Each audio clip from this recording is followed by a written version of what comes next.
Class 10th का electricity जो unit है, थर्ड यूनिट आपकी फिजिक्स का, ये इस चैप्टर के बारे में आज हम पढ़ेंगे, इसके इंट्रोडक्शन और इसके बेसिक्स के बारे में। इस चैप्टर को स्टार्ट करने से पहले इसके बेसिक्स में पहली चीज जो आती है हमारी, वो है कि हम चार्ज के बारे में जाने। चार्ज क्या होता है? चार्ज क्या होता है?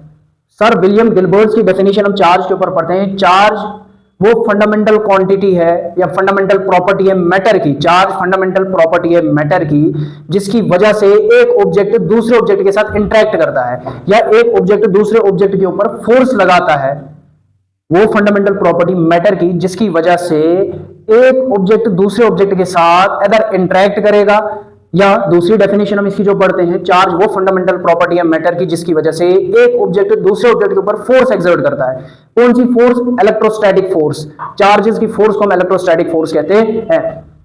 अब फंडामेंटल प्रॉपर्टी है मैटर की, जिसकी वजह से ये दूसरे ऑब्जेक्ट के साथ इंटरेक्ट करता है। अब इस इंटरेक्शन का क्या मतलब? अगर ये दूसरे ऑब्जेक्ट्स के साथ या तो अट्रैक्ट करेगा या तो रिपेल करेगा। वो फंडामेंटल प्रॉपर्टी मैटर की जिसकी वजह से एक ऑब्जेक्ट दूसरे ऑब्जेक्ट के साथ या तो अट्रैक्ट करता है या तो रिपेल करता है, उसको हम चार्ज कहते हैं। यहाँ पे दो ब्रांचेस हमें पढ़नी है। एक ब्रांच वो फिजिक्स की जो स्टैटिक चार्जेस के बारे में, जो स्टैटिक चार्जेस और इसकी प्रॉपर्टीज के बारे में हमें बोलती है, उस ब्रांच को हम बोलते हैं इलेक्ट्रोस्टैटिक्स। आपकी क्लास 12th का पहला यूनिट है इलेक्ट्रोस्टैटिक्स। और दूसरी वो ब्रांच जिसमें हम मूविंग चार्जेस और उनकी प्रॉपर्टीज के बारे में पढ़ते हैं, उस ब्रांच को ही हम बोलते हैं करंट इलेक्ट्रिसिटी।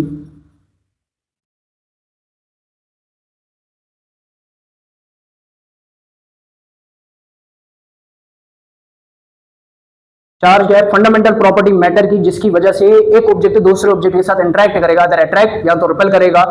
फिजिक्स की दो ब्रांच के बारे में हम यहाँ पे पढ़ते हैं। एक वो ब्रांच जो हमें रुके हुए चार्जेस और उनकी प्रॉपर्टीज के बारे में बोलती है, उसको हम इलेक्ट्रोस्टैटिक्स कहते हैं। दूसरी ब्रांच जो मूविंग चार्जेस और उसकी प्रॉपर्टीज के बारे में हमें बोलती है, उस ब्रांच को हम करंट इलेक्ट्रिसिटी कहते हैं। अभी चार्ज आया कहां से, कैसे आया? चार्ज कंजर्व्ड है, तो इसका मतलब ना तो चार्ज क्रिएट हो सकता है ना तो डिस्ट्रॉय हो सकता है। ये नेचर ही जानता है, कुदरत जानती है कि उसने इस चार्ज को बनाया कैसे। बड़े चार्ज एक ऑब्जेक्ट से दूसरे ऑब्जेक्ट के अंदर ट्रांसफर खाली होता है। Charge can nether be created nor be destroyed. Charge क्या है? कंजर्व है। दैट मींस चार्ज को ना हम बना सकते हैं और ना डिस्ट्रॉय कर सकते हैं। Charge can nether be created nor be destroyed. बस ये खाली ट्रांसफर होगा एक ऑब्जेक्ट से दूसरे ऑब्जेक्ट के अंदर, इसमें खाली ये ट्रांसफर होगा। लेकिन एक ऑब्जेक्ट के अंदर ये चार्ज राइज कैसे हो रहा है? सवाल ये बन रहा है कि किसी ऑब्जेक्ट के ऊपर ये चार्ज आया कहां से? बनाया तो कुदरत ने, लेकिन आया किसी ऑब्जेक्ट के ऊपर कहां से?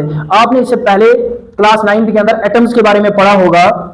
हर एक एटम अपने आप को स्टेबल करने की कोशिश करता है। हर एक एटम अपने आप को नोबल गैसेस जैसा बनाना चाहता है। दैट मींस वो अपनी आउटर मोस्ट शेल को फिल करता है, अपनी ऑक्टेट को कंप्लीट करता है बाय लूजिंग और गेन ऑफ इलेक्ट्रॉन्स। या तो वो इलेक्ट्रॉन्स को लूज करता है या तो गेन करता है। एक एटम जो है वो खुद को स्टेबल करने की कोशिश करता है। किस तरीके से? अगर लॉस और गेन ऑफ इलेक्ट्रॉन्स, इलेक्ट्रॉन्स के लॉस एंड गेन की वजह से वो अपने आप को स्टेबल करने की कोशिश करता है। अब अगर हम बात करेंगे, या इन्हीं इलेक्ट्रॉन्स के गेन करने की वजह से उसके ऊपर चार्ज आएगा या इनके लॉस करने की वजह से उनके ऊपर चार्ज अराइज होता है। एज एन एग्जांपल अगर हम यहां पे लेते हैं कोई भी एटम, सोडियम हमने लिया, सोडियम का एटॉमिक नंबर है 11। हर एक एटम इलेक्ट्रिकली न्यूट्रल होता है। दैट मींस इसके पास equal number of protons and electrons होते हैं। अब अगर इसका एटॉमिक नंबर 11 है, इसके पास 11 पॉजिटिव चार्जेस जिसको हम प्रोटॉन कहते हैं और 11 नेगेटिव चार्जेस जिसको हम इलेक्ट्रॉन कहते हैं, दोनों मौजूद है। 11 पॉजिटिव 11 नेगेटिव कट के इसका नेट चार्ज जो है वो 0 आ जाएगा। बट अगर हम इसकी शेल्स की बात करेंगे, पहली शेल में 2 इलेक्ट्रॉन्स, दूसरी शेल में 8, तीसरी शेल में 1 है। अब तीसरी शेल को फिल करने के लिए 7 इलेक्ट्रॉन्स की जरूरत है जिनको ये होल्ड नहीं कर सकता है। उसकी वजह से ये इस एक इलेक्ट्रॉन को लॉस कर देगा।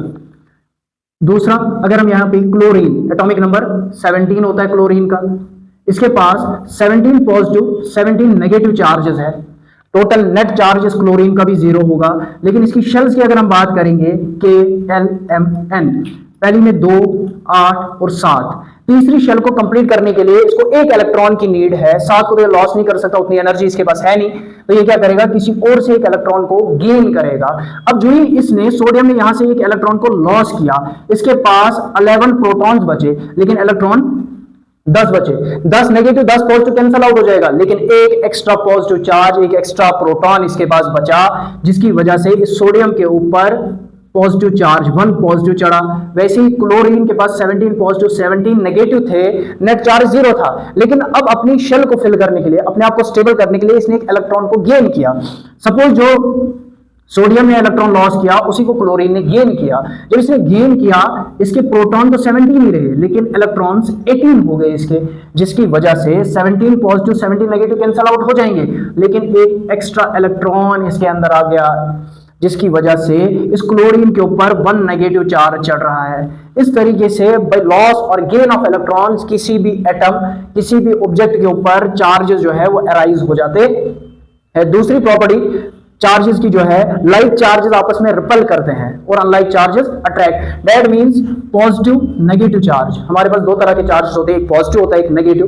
पॉजिटिव नेगेटिव आपस में अट्रैक्ट करेंगे, but positive positive negative negative ये आपस में रिपेल करेंगे, ये एक दूसरे से दूर जाने की कोशिश करेंगे। आगे अगर हम बात करेंगे, चार्ज हमेशा कंजर्व होता है, चार्ज कभी भी ना क्रिएट किया जा सकता है ना डिस्ट्रॉय किया जा सकता है, बस इसको एक जगह से हम दूसरी जगह ट्रांसफर कर सकते हैं। सपोज हर एक बच्चे ने वो एक्सपेरिमेंट किया होगा, पेंसिल से बालों को रब करना, फिर कागज के टुकड़े के करीब जो ही हम लेते थे वो चिपक जाता था। हमारे बालों से ये इलेक्ट्रॉन इस पेंसिल के अंदर जब ट्रांसफर होते हैं तो ये अपोजिट चार्ज को अपनी तरफ अट्रैक्ट करता है। इलेक्ट्रॉन कहां से ट्रांसफर होते हैं, जिसके पास ज्यादा क्वांटिटी इलेक्ट्रॉन्स की होगी वहां से ये ट्रांसफर होंगे उस ऑब्जेक्ट में जिसके पास इलेक्ट्रॉन्स की डेफिशिएंसी होगी। जिसके पास इलेक्ट्रॉन ज्यादा होंगे वहां से इलेक्ट्रॉन्स ट्रांसफर होके उस ऑब्जेक्ट के अंदर जाते हैं जहां पे इलेक्ट्रॉन्स की डेफिशिएंसी होगी।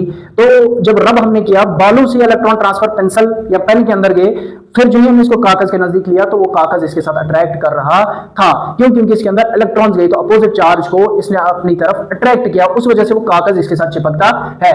तो अपोजिट चार्जेस आपस में अट्रैक्ट करते हैं और सेम चार्जेस आपस में रिपेल करते हैं। इसके बाद अगर हम बात करेंगे चार्ज की, ये चार्ज क्वांटाइज्ड होता है। चार्ज हमेशा डिस्क्रीट पैकेट्स में ही पॉसिबल है, उसके अलावा चार्ज पॉसिबल नहीं है। इस चार्ज को हम क्यू से लिखते हैं और इसका ऐसा यूनिट जो होता है वो कॉलम होता है। ये चार्ज जो है एक स्केलर क्वांटिटी है, इसको क्यू से लिखा जाता है और इसका ऐसा यूनिट कॉलम होता है। चार्ज हमेशा डिस्क्रीट पैकेट्स में ही पॉसिबल है। सबसे छोटा चार्ज जो एग्जिस्ट करता है वो चार्ज एक इलेक्ट्रॉन का है। इलेक्ट्रॉन और प्रोटॉन के ऊपर सेम चार्ज होता है, बस फर्क क्या है, इलेक्ट्रॉन के ऊपर नेगेटिव चार्ज होता है, प्रोटॉन के ऊपर पॉजिटिव चार्ज होता है। तो इलेक्ट्रॉन के ऊपर, एक इलेक्ट्रॉन के ऊपर चार्ज कितना होता है, 1.6 × 10⁻⁻19 कॉलम, और सेम चार्ज एक प्रोटॉन के ऊपर भी होता है। अब मिनिमम कितना चार्ज एग्जिस्ट कर सकता है, वह चार्ज ऑफ एन इलेक्ट्रॉन। इससे छोटा कोई चार्ज एग्जिस्ट नहीं करेगा, या इससे छोटा अगर हम देखेंगे फ्रैक्शंस में कोई चार्ज इससे छोटा एग्जिस्ट नहीं करेगा। तो क्वांटाइजेशन ऑफ चार्ज जो है,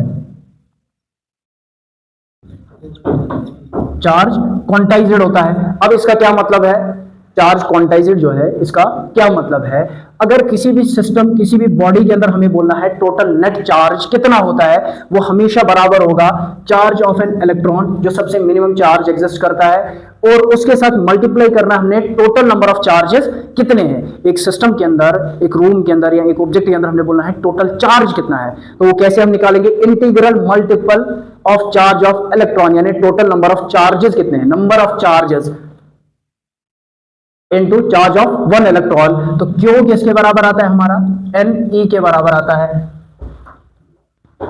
चार्ज किसके बराबर आ रहा है, क्यू का फॉर्मूला हमारा किसके बराबर आ रहा है, Ne।